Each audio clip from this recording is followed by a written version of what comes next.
Yes, she should have one of these bonnets to wear because she does brave things. So this bonnet represents leadership. It represents bravery among really the Plains Indians, which are and we'll talk more about those. Now, come up here. You're going to help me. You want to take care of my hat for just a minute? What do you think? Is this does he look handsome in this hat? I think so. He deserves a feather. Now, I'm going to show you another type of headdress. Anyone know what this is called? And mohawk. Yes, actually, it's like there are tribes. Oh, now what are you laughing at? Do you think I look funny? If I put this on your teacher's head, would she look funny? No. Oh, I don't know. Well, anyway, but this is another headdress, and they would also wear this. Now, it is actually made out of the hair from the tail of a deer. But feel that it's real. But when they made their headdresses and things, it took a lot of work. And so when you went, we talked about, would you wear your best clothes when you went into battle? You wouldn't wear something that spent hours and hours and hours on. So what they would do when they went into battle, often they would paint their faces in different colors. And so that's and they would have feathers and other kinds of things. Now, what is this around the neck? Necklace. It's also called a choker. Now, what is it protecting? The neck. If you went into battle, and you were a Comanche Indian back in the 1700s, 1800s, and you would want to protect yourself against other weapons, knives, arrows, and so the neck is what you would be protecting. Now, this one is made out of plastic. Did the Comanche Indians have plastic? No, they did not have plastic. But what they did have, what do you suppose that might have been made out of? Metal. No, bone. Very good. That. If you were a Comanche, and you will see this through this whole area, that the Comanches had to use everything around them. If you were out in the forest by yourself and you had to survive, you would use everything. You'd use the plants. So you had to be very creative. So you had to be not only brave, you had to be creative, and you had to be smart. Now, what are these shoes called? There's shoes on both sides. Moccasins. And they're made out of hide from animals. Can I have my hat back? Are you done with it? You haven't worn it out. Okay, all right. Okay, thank you very much. Yeah. So he deserves a feather for being very brave and having my hat on. That's very good. Thank you. Anyway, the moccasins were their footwear, and they would make those out of hides also. And you'll see some of the different kind of hides. And actually, you know about snakes? Snakes in the grass? Well, you know, one of the things that they did some very creative, innovative things. Do you see these little metal things on the moccasins over here? They would put those metal things on, so when they were walking through the grass, they would make noise, and the snakes would go away. So it was very practical. They also, if you see on the moccasins over here, those great big long leather pieces, they'd have those all over their moccasins. So when they went, they would be actually covering up their tracks. So they would be hiding their tracks from someone that wanted to follow them. Now, follow me over here. I've got another big hard question for you. Okay, look at this person. Tell me who this person is. No, it's Quanah Parker. It's Quanah. Have you ever seen a big statue like this? No. Have you ever been to the stockyards? Yes. In the stockyards, there is a big statue of Quanah Parker. And as you go through this exhibit, you're going to see learn about a lot of different reasons why Quanah Parker was so very important to Fort Worth. So even though in his early years, he was fighting and he was attacking settlers and things like that, actually what they were doing is protecting their food supply, which was the buffalo. And we'll learn a lot about the buffalo as we go through here. But Quanah Parker also was very good because, you know, when he was speaking Comanche language, he did not know how to speak English. So he learned how to speak English very quickly after he gave up fighting the soldiers. So there's a lot of things to be learned from his life. Come over and look at this case over here.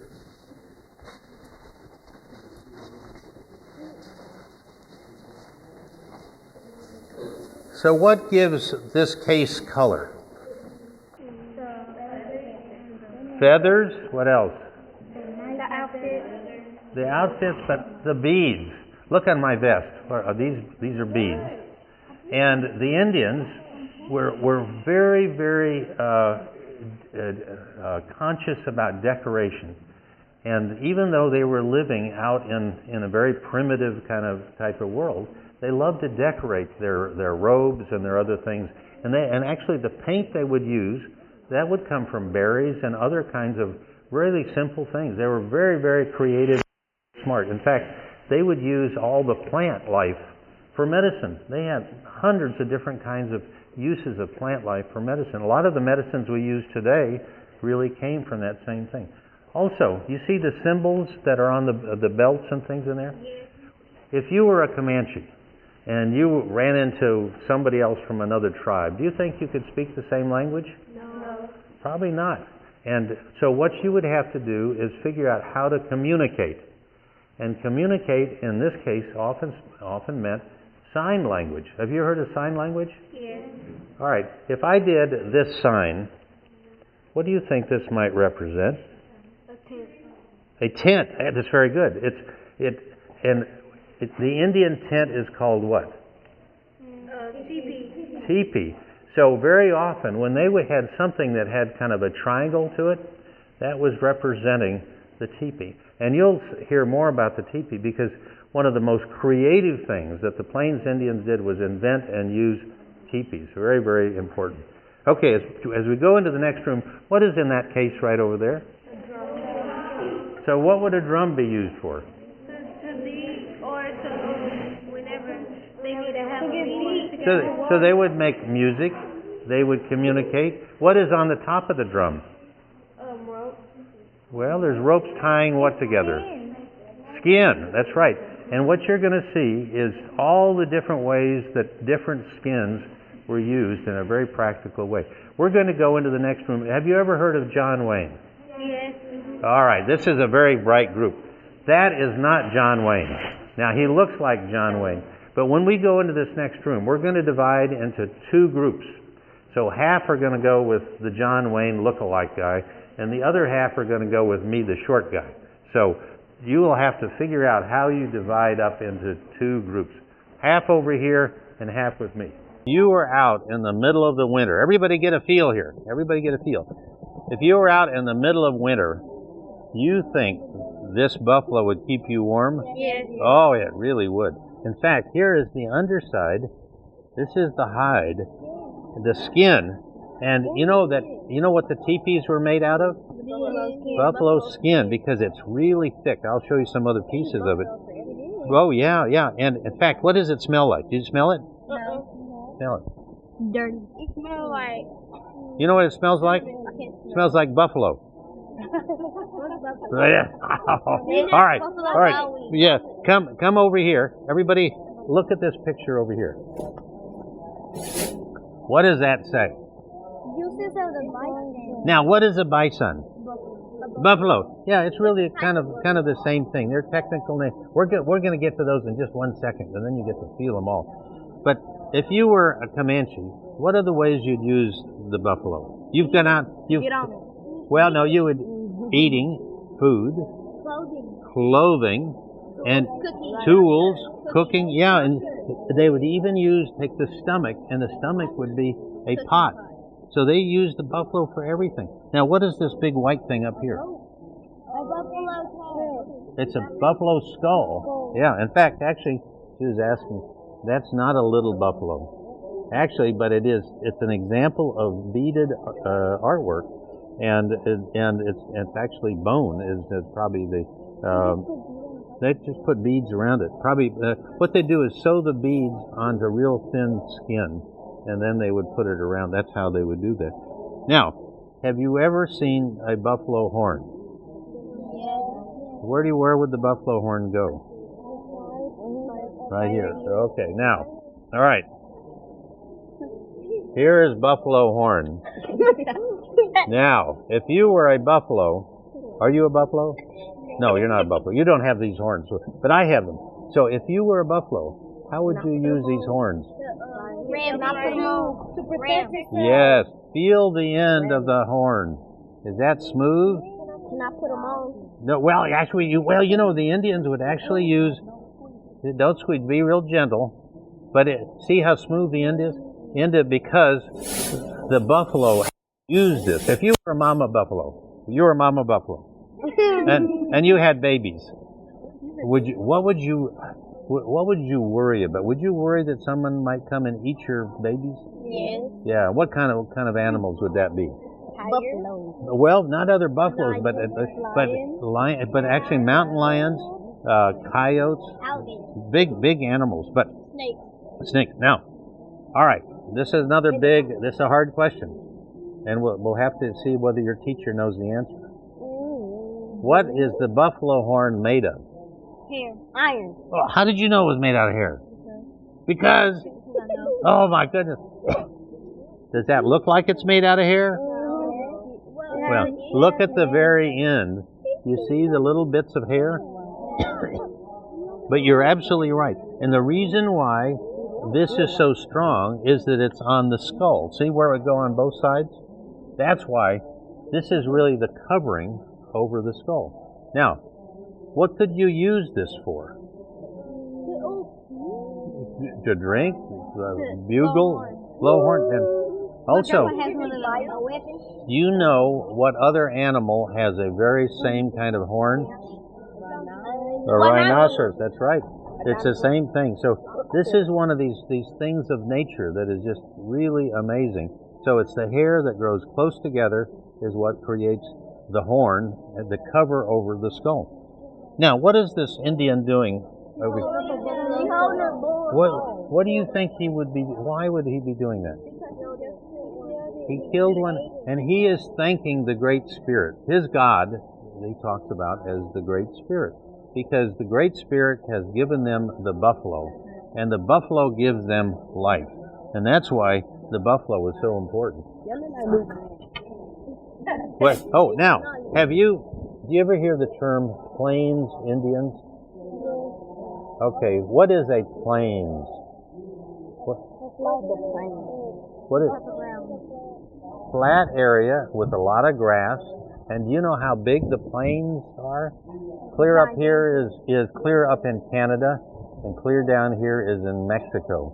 So thousands of miles. Now the buffalo, they would go in great herds, and they would move around. And what the Comanche Indians would do is they would in fact follow the buffalo herd.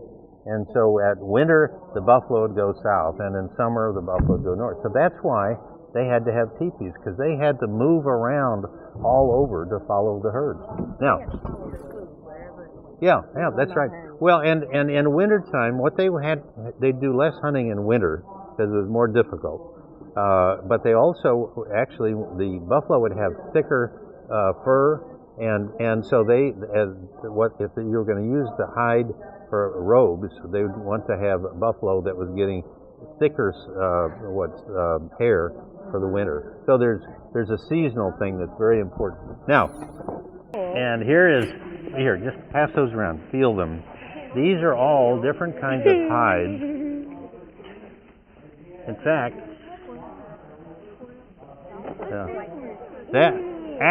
those are here. Here is some more buffalo. Feel the buffalo. What is this? That's a that right. Yeah. Now, if you were going to make clothing, which hide would you want to use? I want to use this. No, I want to use this. Yeah, I want to use this. Yeah, I want to use the cow. Well, yeah. Actually, this is actually elk. It's kind of like deer. But do you feel how soft it is? I want to use this. I like those things you dry your car with. Oh, chamois. Yeah. That's what it feels like. Yeah. But how they get everything really soft? What's your question? Don't they use those to wrap their weapons around? Yes, that's a good answer. They would, in fact, you'll see some of that. But all these different hides would be used for different things. But for clothing, something that's going to be close to you, you'd want to have something that was really soft. Now, all right, big question. Do you know what they put on the hides to make it soft? We don't Have you ever heard of brain? Do you have brains? Yeah. Well, when they killed the buffalo, they saved everything from the buffalo. One of the things they saved was brain, and they would rub the brain in here because the brain has some acids that make this soft. So that's another example of how they would use everything. Yeah. Why is it this soft? Well, because it's heavier hair. Okay, now put everything back down here. Why is it and yellow? and It's just like lead. yeah, that's what you'd call it. Yeah. All right, follow me over here. We're going to go look at some tools. This is Cecil D. DeMille. Have you ever heard Cecil D. DeMille? He was a very famous movie maker, and this is really his second cousin's first brother. Okay. All right. Everybody stand right through here. No, because now. So what is this called? A bow and arrow. A bow and arrow. Would you use this if you needed to kill a buffalo for food? Yes. That's right. Okay. Now, obviously, this. Picture over there. Yeah, that's good. Yeah, this is obviously wood. But do you know what this is? Rubber. What is it? It's horse. Well, it's kind of a leather. It's called sinew. Sinew is a part of the body that they take, and what it does is it connects different parts of the leg and the arms, and so it literally is like a string. Now, if you were a Comanche, are you a Comanche? No, well, maybe. I mean, if you were, pretend you're a Comanche. I am. Okay, could you go to a supermarket? No. Well, there's no supermarkets out there. So literally think about this. The buffalo is the supermarket for the Comanches. So if they needed food and they needed stuff, they would go and use the bow and arrow to kill the buffalo so they could have food. Now, why are the feathers back here? It's to give it make it glide through the air. Yes, glide. It keeps it going straight. Now, what is this called? The point arrow. It's the arrow. It's actually called bird point, is what the small ones are called. Is it made out of rock or is It's made out of rock. How would you, in fact, do you know how you'd make something like that? by carving it? Well, carving is not. You'd be chipping, and it takes tremendous skill to do that. Feel how sharp that is. So if you and a bow here, you want to feel. Don't cut yourself. But it's very, very sharp. You know that the bows were so powerful they could actually shoot an arrow through a buffalo if they hit the right places. Feel it. So yeah, very good. Okay, look. Okay, now. Yeah. Oh yeah. Because the buffalo actually was kind of, if you look at it, it looks big from the side, but it is very narrow. And it has a big hump. And actually the hump is where it would save some of the fat when it had a lot of food. Now, if you had killed a buffalo and you had to prepare the hide for using it for clothing, you would have to have scrapers. These are old Indian scrapers. Pass them around, feel how sharp they are. And all that is, it's stone that has been sharpened or just chipped. So there is an edge. So this is another example of where you would take just a plain old piece of stone and make it into something. Okay. I would make a homemade. Yeah, flaking is what they would call it, chipping and flaking. Well, pass those back up here, and I'll show you a big stone. Oh, here, everybody get touch it? I didn't touch that one. Touch that one, yeah. Now, okay, what is this? It's a stone, of course it's stone, big stone. But what is it made into, do you think? Arrow. It's trying to go into an arrow. Well, no, actually an axe.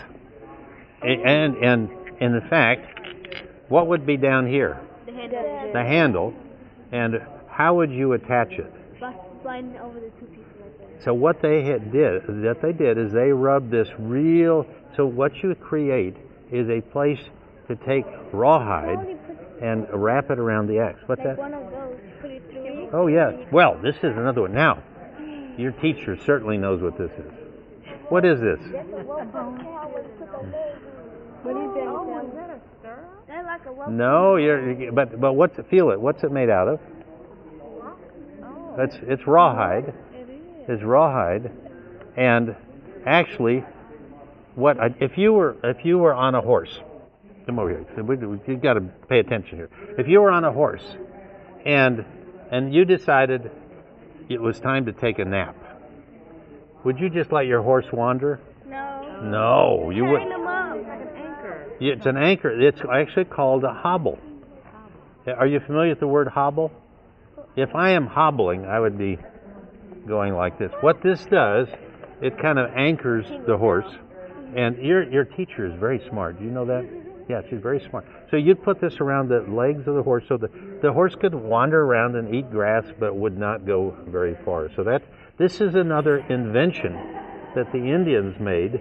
And the Indians, the Comanches in particular, were really good with the horses. Now, here, pass these around. These are moccasins. What are they made out of? They're made out of leather, hide. Now be real gentle. But the bottom, you can see they're made out of two pieces of leather. Huh? They've been used already. Oh yeah. Yeah.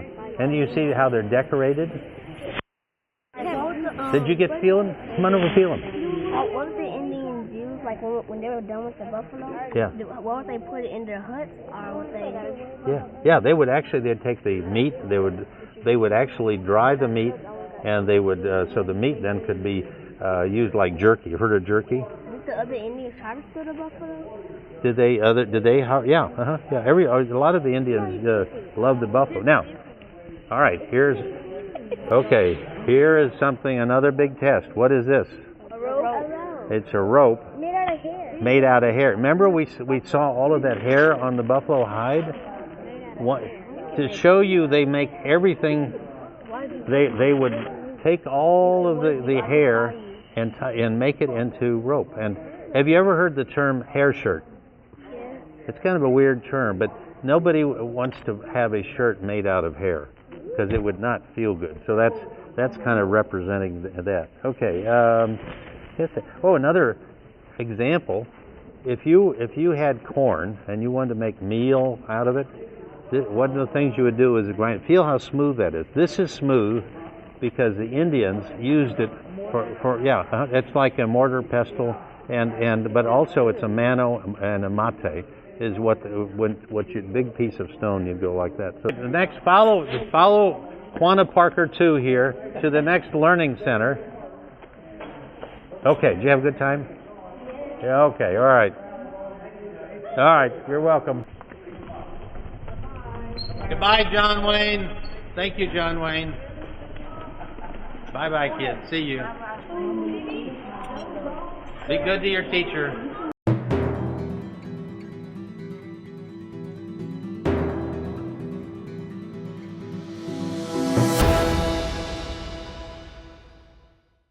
Now I'm going to show you the physics behind putting up a teepee. Putting up the teepee was put up by one woman, and if she was lucky and had a daughter, they would both put it up together. And a woman can put it. I have a 16-foot teepee that I can put up on my own by myself. Okay. First of all, you start with locating the direction of the east of east. Well, this morning when you woke up, where was the sun coming up from? Where? Point with your hands. Which direction? I don't think so. It was back there. Okay, that's your east. So, when we put up our teepee, we look for the east. Because our first pole, our major pole, has to face the east. And as you see me, I will travel with this pole. And just like a seesaw, these poles have a thick side at the bottom of the pole, and it has a thin part up at the very top. So to find the balance of this teepee, where am I going to pick up am I going to pick up the teepee from the bottom or from the top or from the middle? If I pick it up from the middle, what's going to happen? Yes, the bottom is automatically going to stay on the ground. Of course, I have two pegs that are stuck on the ground in a cross formation, and that's going to keep the pole from sliding on me. So I have it held in the middle, and I automatically start pulling. And I also have this rope here with it, so that when I get to a certain point that I can no longer pull it up high enough, I can start pulling on this pole, okay, until I have it erected straight up, okay. This is on a normal ground, these will automatically kind of swing down like so. And that allows me time to be able to walk this way and put the pole however far I need to stretch it, and then walk this way and continue to stretch the pole out. The string in the middle is my rope that gives me the information of if it's balanced or not, okay? Now see how straight up it is? This is going to have to hold up the canvas, the cover of the teepee. So if it's straight up like this, is it going to hold the canvas? Because it's too far what? So what do we need? Spread it out. We need to spread out. Okay, we need to distribute the weight. So I'm gonna do that here. And do you see how the string is starting to get closer and closer to the center? Okay. I'm thinking that's a good deal right here, but because of carpet, this might slide, so we're going to try. But you see, it is going to be able to hold the weight, okay? Now, these are not the poles that I use. These are man-made, and these are white man-made, so that's what they make. It's easy to kind of travel around. But these were Indian teepees. This was an Indian pole. These would have been made of willow, all one piece. Okay, all one piece, not two pieces. And it would be about, this is a child's, this would have been a Indian child's play house. Okay, and it was made about the same height. And they were just emulating their moms. Okay, the girls were trying to learn everything from their mom, so they knew that they got the base. Okay, so now we're going to add they locked it. We're going to add more poles around the teepee to make the base sturdier, to be able to hold the canvas. And I can't believe the canvas off. But anyhow, that's what it looks like.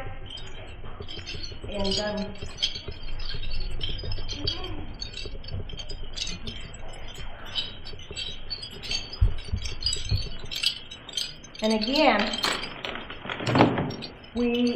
you're going to get to come and see what canvas is made of. That's a piece of there, right there. And do you remember what year the canvas was introduced? Can you remember? I spoke about it earlier. You want to try? What? 1945? No, it started not 19. Yeah, that's way later. You were listening, yes. After the 1700s, canvas was introduced to the Indian people. They were no longer using buffalo skins because of what? Do you remember? The government. What did the government take away from the Indian people? The animal skin. Yeah. How did they take it away? They made reservations. They put them on reservations, so they weren't free to go out hunting for the buffaloes like they were used to. They weren't allowed to get off the reservation. They were not allowed to go and gather their medicines from the earth like they were used to. You have this activity in your teacher's packet, okay? And it's you can design your own teepee. The teepee tells a story about who you are, and this one right here tells a story about a young man whose birthday is in November because of the snake. He's a friendly person. He is the oldest in their family because he's got the eagle, and then another peace sign for a broken arrow. And he also a great believer in the Great Spirit because he's got the sign of the Great Spirit there.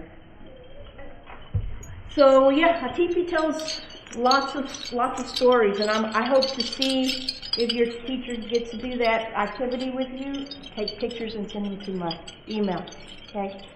One of the things, this will be the last thing we'll talk about, because I'd like to show you, give you the opportunity to come look at the exhibit, is this. Okay.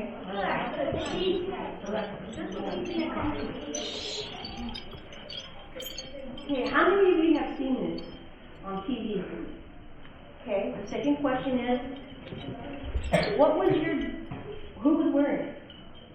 Who was wearing it? The chief? Okay. What was your chief doing? You can't remember? Okay, what was your gentleman doing? Sitting and watching them dance or dancing. Okay. Who else had it? What was your gentleman doing? He was like Leading them in? in a war. In a battle? Okay. Well, let's see. Who else had their hand about? Their gentleman. What was your gentleman doing? Gathering everyone for a ceremony. Okay. This is called a bonnet. Okay? One word, bonnet. Now, Hollywood, we know where Hollywood is. Yeah, we all know Hollywood. Okay, Hollywood has called this a war bonnet. Now, think about it. When you're serious about going into battle, are you going to tell your enemies who your leader is? No. Okay? Well, Hollywood sends our leaders out into battle with wearing this. Right automatically, I mean, that tells other people that Native people aren't very smart, which is not true. We do not disguise our leaders, okay? Especially if they're going to be out in battle. And most of the time, this is worn by an elder too old to go to battle anyway, okay? But he's still a vital part of our society because he holds the key to the past, okay? He's been in battles long before these other younger ones. So he's got the strategy down for battle maneuvers, okay? So he wouldn't be out there. So this is not a war bonnet. What is it? It is a bonnet. Okay, it's pretty much like a crown, right? You wear it to ceremonies. We've had several of our people go to the White House in Washington, Little Washington, not Big Washington. Okay, and they've worn this. Okay, right there when they enter the White House, they know who's coming in, right? He's a great leader. Okay. Women do not wear this. Okay. Women wear their feathers, but they wear their feathers and they earn their feathers pretty differently than the men do. Okay. Men earn their feathers through battle. They earn their feathers through something that they've done for their village, for their tribe. Okay. Even in today's, the feathers. Just if you let them rest, they won't come back up. Women have earned their feathers from education. Okay, we have Indian women who have earned their doctorate degrees. I mean, we have very smart women, which in my language they are called Quanah, which means women of wisdom.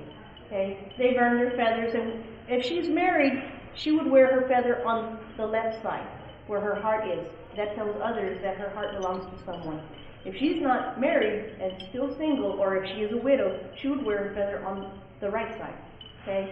And a young woman who's not married, she would wear it on the right hand. If she's a young woman who's in college and still in her educational career, she would wear her feather straight up. Same with the young man. If he's single, she would wear his feather straight up. So I'm going to put this here. This is for you guys to come and look at. If you know how to one finger touch, it's here for one finger touch. Okay? Your discovery finger right here. So I'm going to put it right here. It's been around for so long that it's kind of losing its feathers, but it's here for you to touch look at the beadwork much closer, and one finger touch. Okay? So at this time, what I'm going to do is we're going to, I'm going to allow you guys to come and do the exhibit. After we finish the exhibit, when you finish the exhibit, you're going to go and we're going to make a large circle, okay? A large circle for the girls and a small inner circle of boys, okay? I'm going to show you a native dance called the friendship dance, okay? And then I will, there's more information about the drum. There's more cultural information about the drum and what it means, okay? So this first row.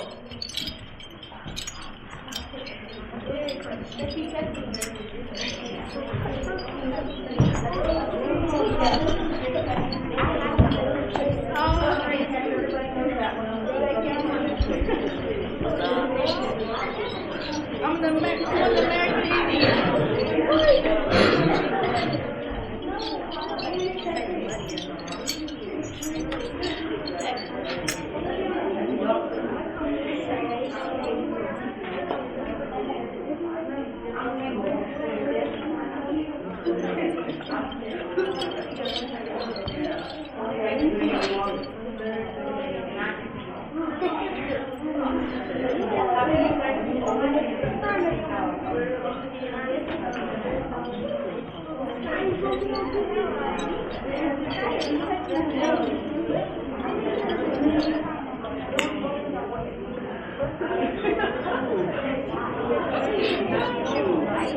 Okay, 1, 2, 3, that's enough for me. Go around and start making a circle so I can get the other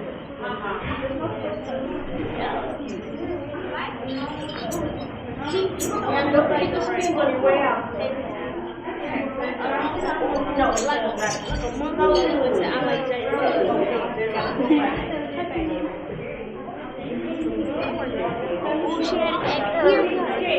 next on TV. Slowly, boys, slowly.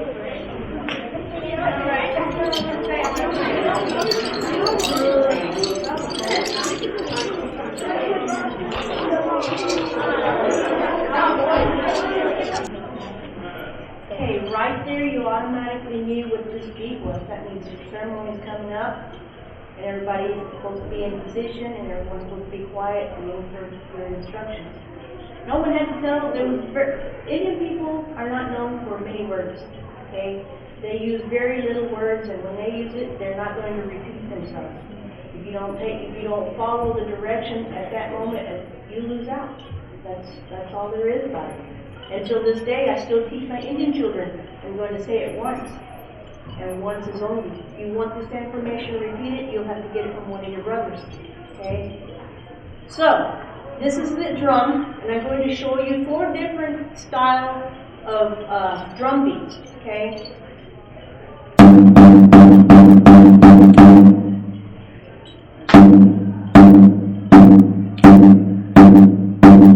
What was the difference? One was faster than the other one. Slow. Good. That's a difference. Now it's the drum beat. The drum beat represents the heartbeat of Mother Earth. And we, as the people, we know that Mother Earth is just like us. Her heartbeat is just like ours. Okay? So, you heard the fast one, which belongs to the northern people, the northern tribes. Their heartbeat beats a little bit faster because they live up in the north where it's colder. Okay? So when it's colder, their heartbeat has to be just a little faster to produce energy to keep them warm. Okay? Whereas us southern people, the people who live here in the southern plains, our heartbeat is slower. We're kind of laid back. We don't need to produce any heat because it's always hot in this area, right? So, those are the 2 beats. And then you heard the first one, which was the ceremony beat, which is just a soft one. And then the beat that you're going to dance to is called it's a 2-step beat. And you're going to hear, I have music as well, but I'll be playing as well. And to dance this dance, all you have to know is how to slide your foot. You know how the minute hands travels around the clock? We're going to travel just like the minute hand. Little steps to the side, slide, slide, slide, as I go with the beat, okay? Everyone's going to be traveling in this direction, the outside circle and the inside circle. And then after we finish the dance, I will tell you why you're sitting in this manner, why we're dancing in this manner as well. Okay?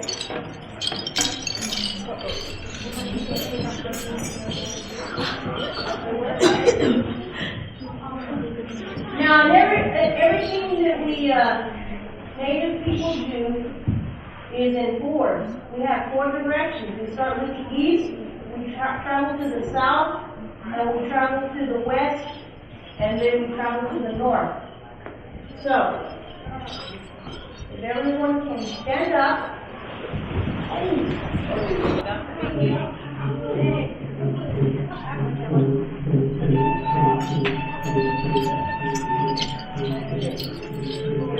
I'm going to start off the dance from the east where the sun goes. Okay?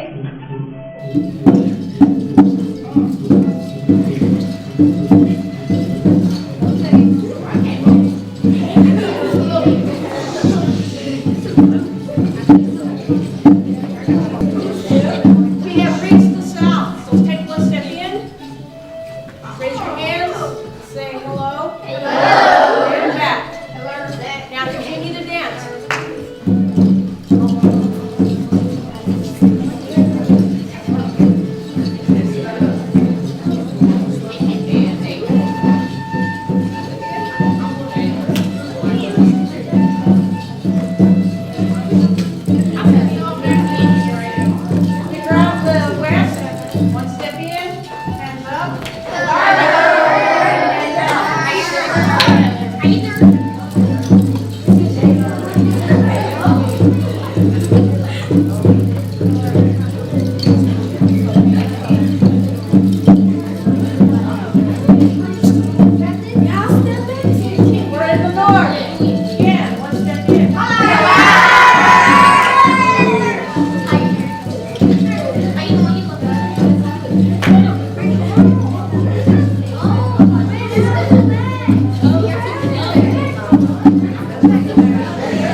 Now, we have two circles. The women outside circle because they have the stronger energy to protect. To protect your energy. Our warriors, our hunters. Without you, they couldn't exist. Okay? So that's why they're out here to protect your energy, your physical being. Okay? Your being, your purpose here on earth. Women are on the outside because they are the givers of life. Okay? Without you, they can't produce life. So see how it's important that their energy is always around you. Okay? Back to the drum. What was the drum represent again? The heart. The heart of the earth and the earth and our heart. So if you hear, how many of you have heard this one?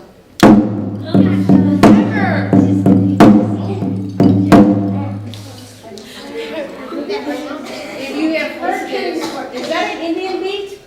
No. It's a Hollywood beat. And if your heart beats like this, that means you have an irregular heartbeat. You need to go to the doctor as soon as possible. Thank you very much. And in my language, you guys have been so good. We don't have Indians do not have a word for goodbye, but we have a word that says later. See you later. See you on the path in the future. And in my language, it's hagone. This time you can line up. As your teachers, get you ready, because you're going to be split up in 2 groups, and they'll come and pick you up in a few minutes. But I do have the floor open for questions after you get lined up. Okay, I guess we split our classes, so if you're in my class, you're on this side.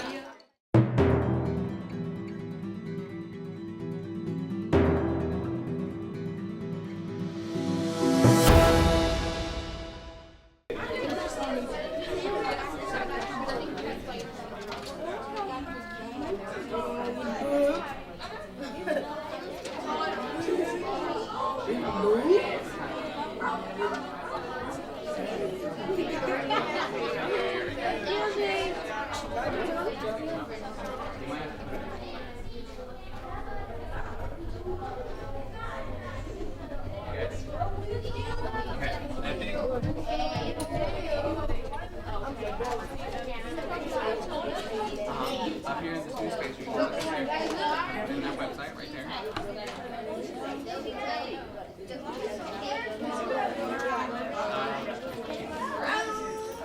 ahead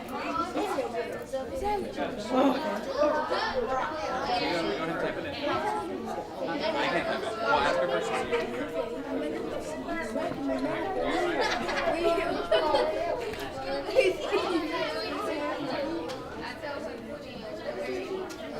So you can put something right here, right? Video. Content. Quanah Parker.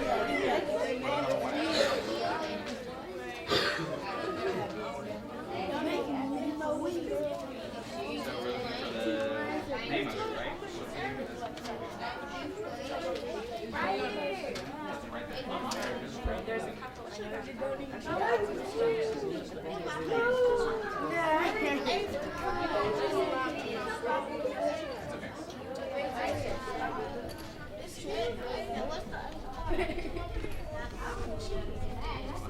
Ladies.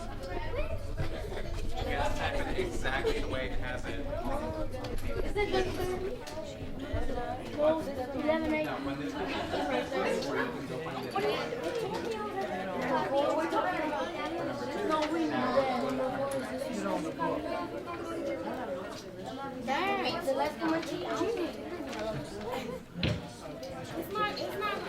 this it now? Is this it? It's hard. We don't have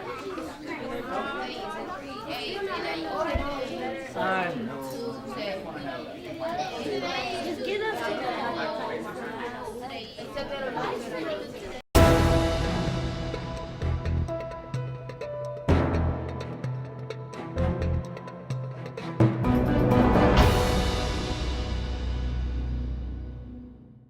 Go right around over this Adam here.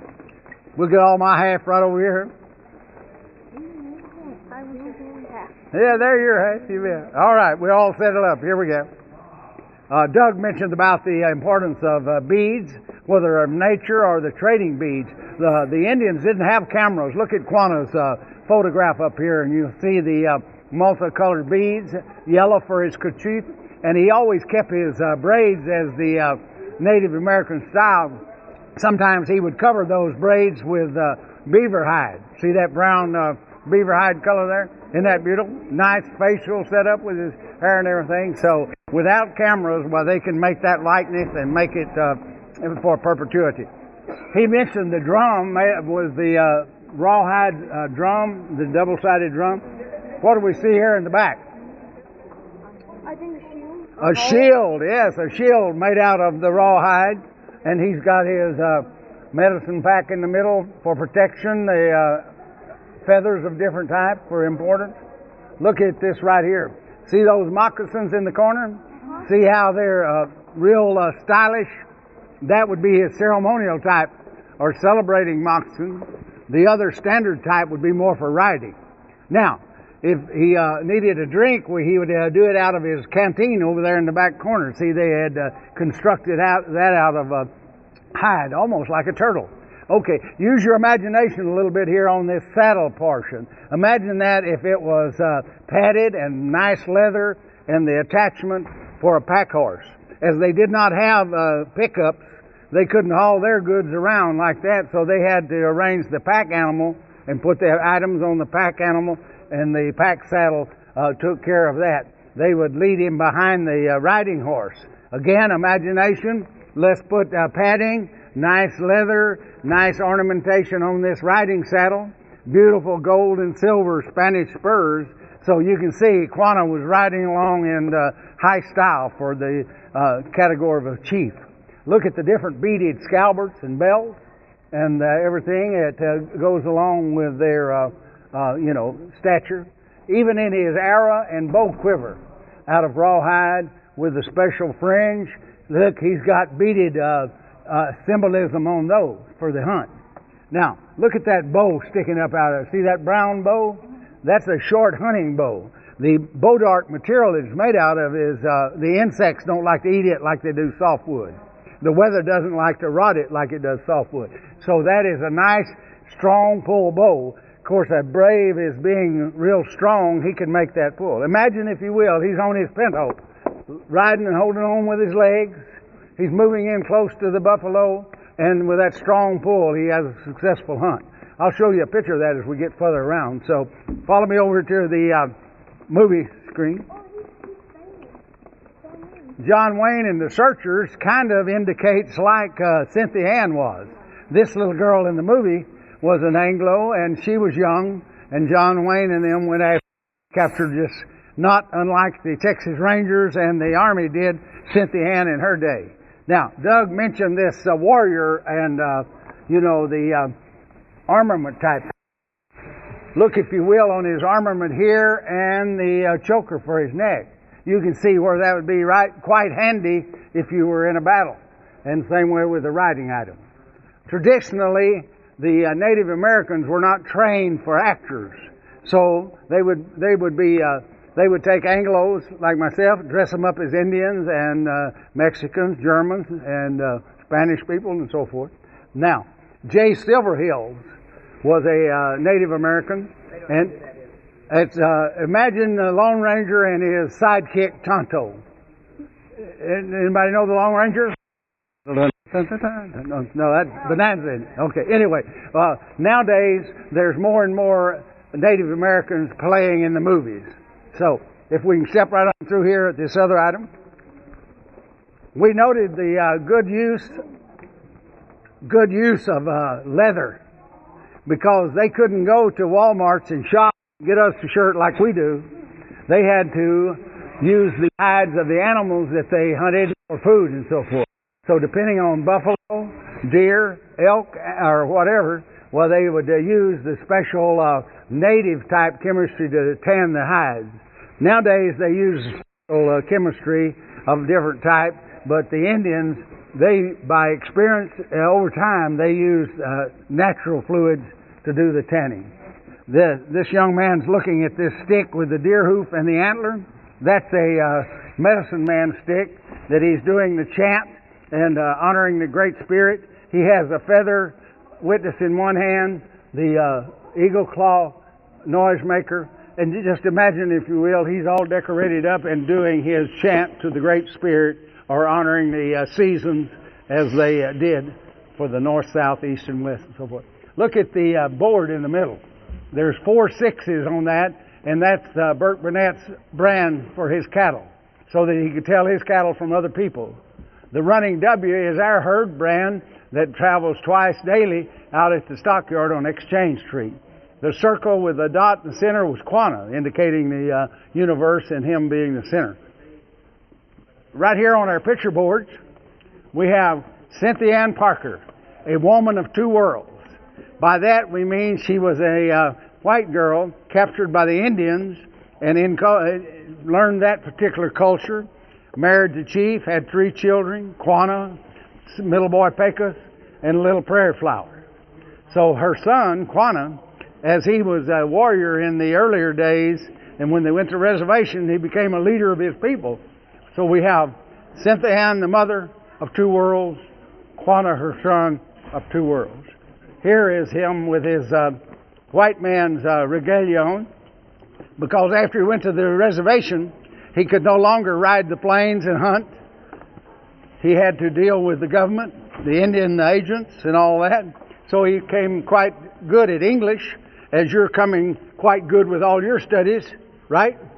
There we go. And here is a treasure that we have right here in our own town. Colonel Isaac Parker's cabin. Amon Carter saved this and put it on his, Shady Oaks Ranch. Then it went over to University Drive at the Log Cabin Village.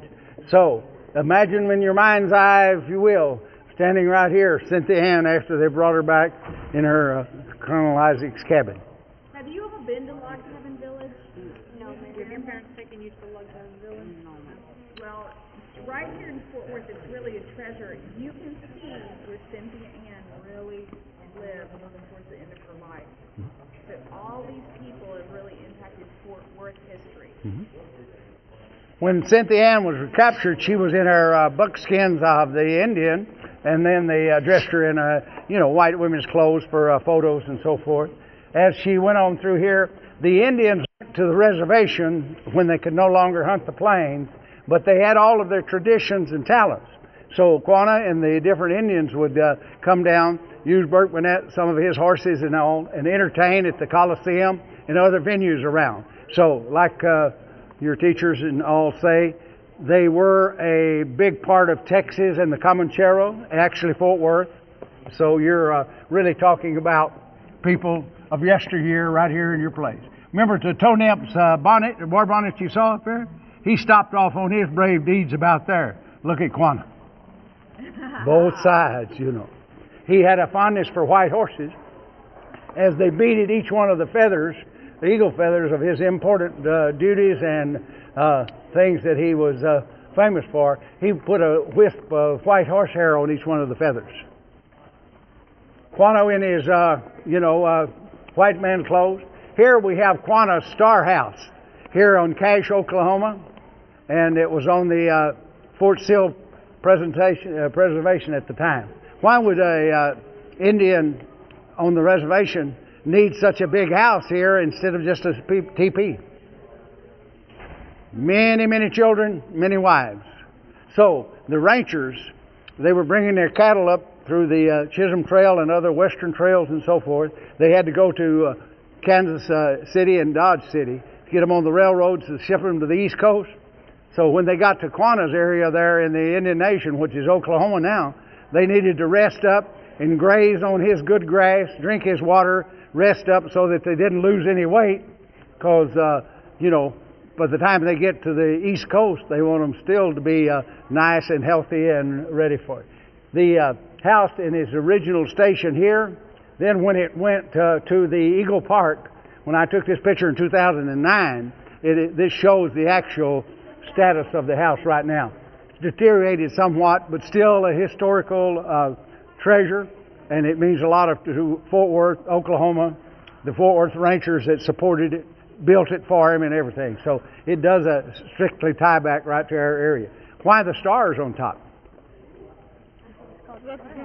To support America. That's good point. What it was that the government would send their soldiers by to visit with him and check the Indian agents and all, and they'd have 2-star, 3-star, 4-star generals painted on their wagons, artillery pieces, uniforms. So Quanah asked him one day, "Why all the stars?" "Because we're high-ranking and very important." And he said, "Well, I'm very important and high-ranking, so I'll put the stars on my house." Now, as I mentioned on the pack saddle, they didn't have pickups and cars to ride around in. What did they use for transport? Paddles and... Yeah, stagecoach, yeah. He had a fine stagecoach. That was the limousine of the day there. Traditionally, he should ask the Indian agent's permission to leave.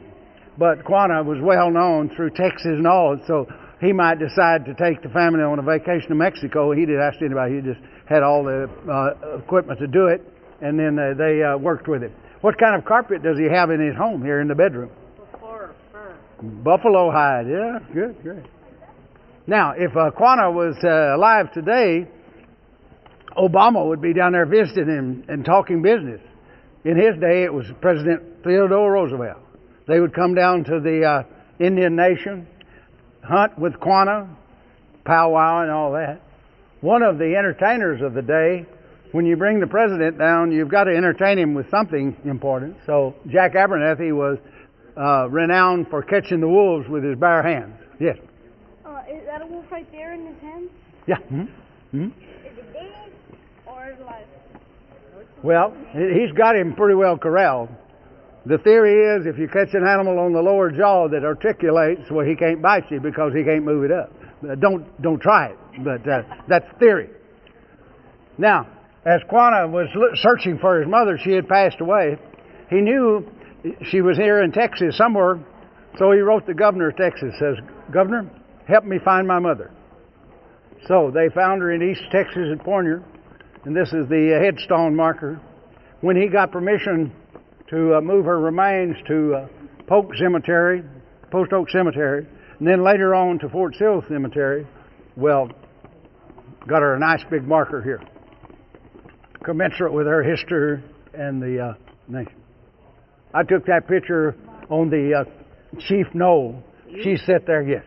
And when we had the big statue out here, when we had the Comanche Nation come in, and this is her grandson, great-great-grandson, Ben Tamakara. So the Indian Nation came in and witnessed all the dedication, and then we got that all set up. So again, like the cabin, try to get your parents to take you and walk up and visit the life-size statue. More of the children.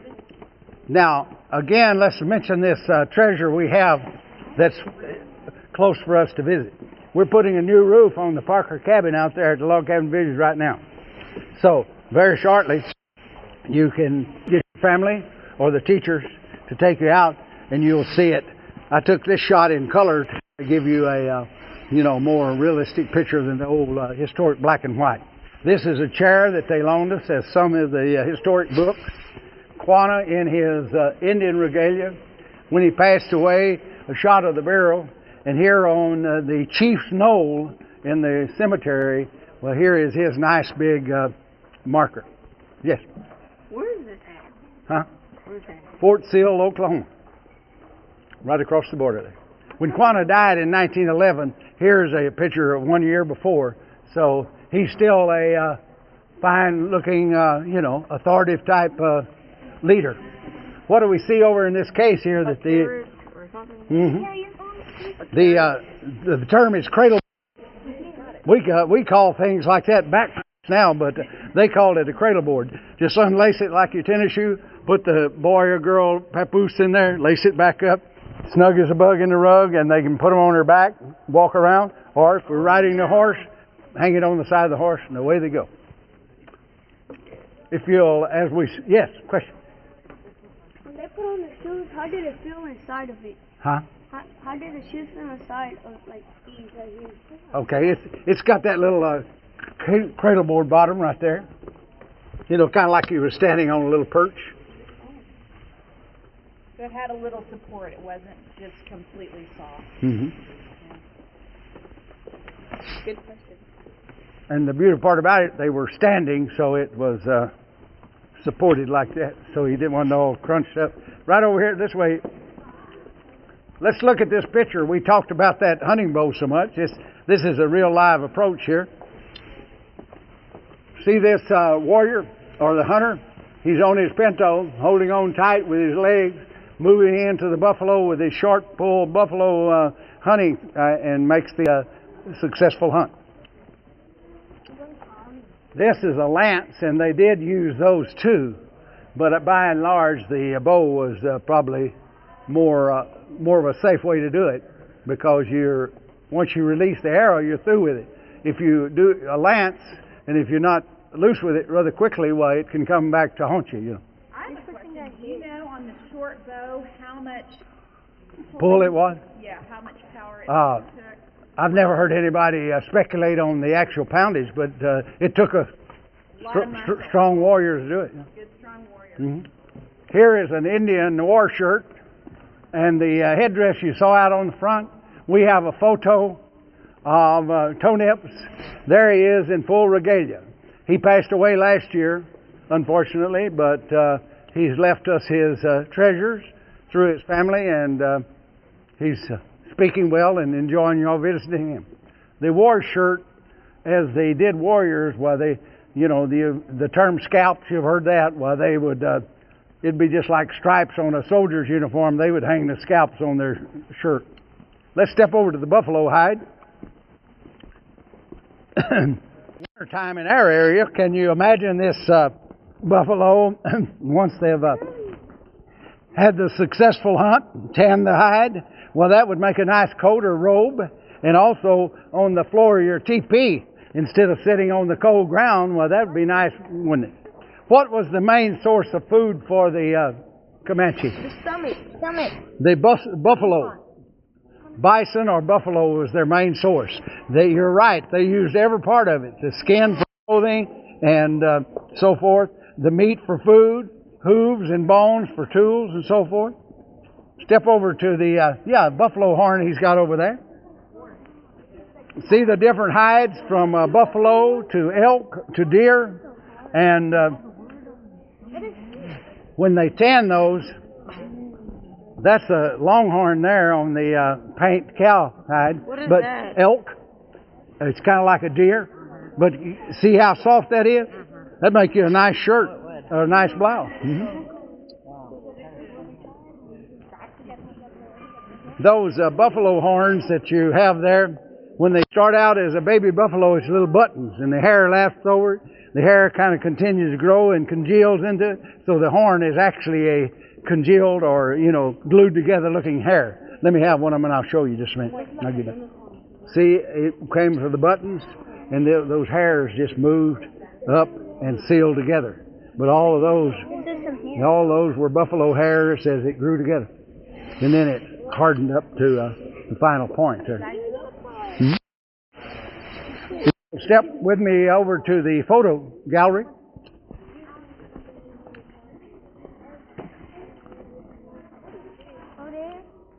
As you finish up, over here at the photo gallery. This way, student. It's been certainly nice to have you folks here as we gather up here. How many of you are artists or do a little painting or drawing? Hey, good. Keep that up. That's a good expression. That the more you use it, the more you do. We all see, if I draw a horse one way, you might draw yours another way, but they're equally as well because it's expression of the artist or the potential artist or how they're doing. Just like all of your studies. Each one of you learn a particular thing at a different measure. Look at this nice watercolor. Has many people used a watercolor painting before? Well, see, they have depicted Quanah in this with the Indian nation items, his lance, his white horse. Now, the making of a Comanche nation, the Comanches came from up north, out of the Shoshone tribe. As they moved to the south, what did they live in? Teepees. What are teepees made of? Caña. Buffalo hide, yeah? How many buffaloes to make a regular family? Like 50, Like 3. 10,000. 22. 10,000. 22 buffaloes, yeah. Now, who moved the teepees, as they don't live in houses like we do, who moved the teepee from one campsite to the next? They can't. They can't because Which one? Who moved that? the men. The mothers and the daughters. Now, what was the men and the sons doing at that time? Protect They were hunting food and protecting them. Yes, good. Now, who are the Comanches? As the Comanches came down south, the Spanish were trying to take this land. So the Comanches run them off, and they left their horses, and the Comanches become quiet, good horsemen. The Comanche word is a kind of a takeoff of a Ute, and that's Spanish meaning enemy. So that's why they were called, they were the enemy of the Spanish, so they were called Comanches. The Lords of the Plains, that is the statement because of they were such good horsemen. The more horses they had, the richer they were. Now, the mother, she was the one that taught the girls what to do, and the father taught the boys. The boys would be on horses by the time they were 4 years old. By the time they were 7, they were real good horsemen, hunters, and protectors, and they practiced several hours every day. Here is the shelters they used. We talked about the teepee. Now that teepee, it's got 4 major poles and then about 20 smaller ones, so the wind won't be buffeting it. Now, it has an opening where the fire in the center of the teepee, the smoke goes.